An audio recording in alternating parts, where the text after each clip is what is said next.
2025 को लखनऊ में आयोजित एक प्रेस वार्ता में समाजवादी पार्टी के राष्ट्रीय अध्यक्ष और पूर्व मुख्यमंत्री अखिलेश यादव ने कांग्रेस और इंडिया गठबंधन को लेकर उठते सवालों पर तीखी प्रतिक्रिया दी।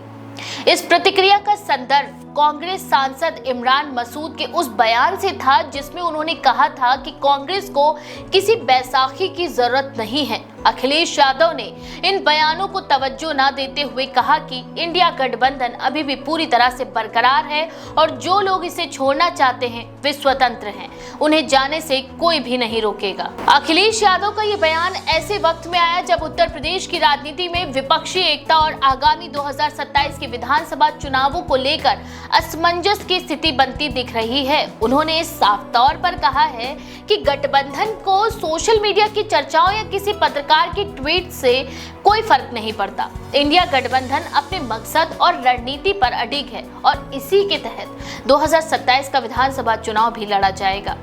अखिलेश ने अपनी बात को विस्तार देते हुए कहा कि वे राजनीतिक रूप से जुड़े तमाम सुझावों और समस्याओं को गंभीरता से ले रहे हैं। उन्होंने अनीस मंसूरी और उसकी टीम को आश्वस्त किया कि समय आने पर उन्हें पूरी राजनीतिक मदद भी दी जाएगी। इस प्रकार अखिलेश का ये संकेत था कि समाजवादी पार्टी स्थानीय स्तर पर गठबंधन के भीतर सहयोगियों को स्थान देने को तैयार है, बशर्ते वे साझा मकसद और अनुशासन में विश्वास रखें।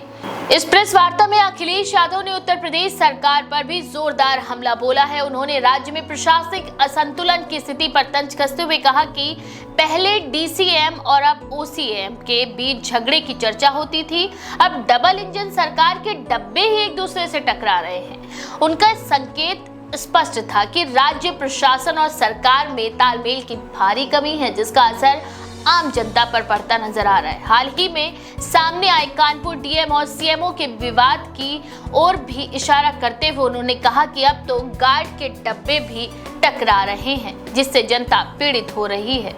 वहीं बिजली की बढ़ती कीमतों पर भी अखिलेश यादव ने सरकार को घेरा। उन्होंने कहा कि यूपी सरकार जल्द ही बिजली दरों में इजाफा करने जा रही है, जो पहले से ही महंगाई और बेरोजगारी की मार झेल रही जनता पर एक और बोझ होगा। उन्होंने ये भी कहा कि भाजपा सरकार गरीबों और किसानों की तकलीफों को समझने में विफल रही है। उन्होंने मुख्यमंत्री योगी आदित्यनाथ पर कटाक्ष करते हुए कहा कि जो लोग किसानों का सामना नहीं कर सकते वे हवाई यात्रा ही करेंगे। उन्होंने व्यंग्यात्मक लहजे में यह भी कहा कि योगी आदित्यनाथ पहले ऐसे मुख्यमंत्री हैं जो हेलीकॉप्टर से फसल देखने जाते हैं। अखिलेश यादव का ये पूरा वक्तव्य इस बात का स्पष्ट संकेत है कि वे विपक्षी खेमे में नेतृत्व की भूमिका निभाने के लिए पूरी तरह से तैयार हैं।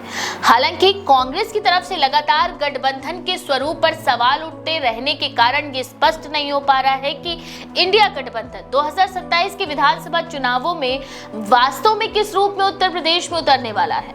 इमरान मसूद जैसे नेताओं के तीखे बयान जहां गठबंधन की एकता पर प्रश्न चिन्ह लगा रहे हैं, वहीं अखिलेश यादव ने मजबूती से इसे बचाए रखने का इरादा भी जताया है।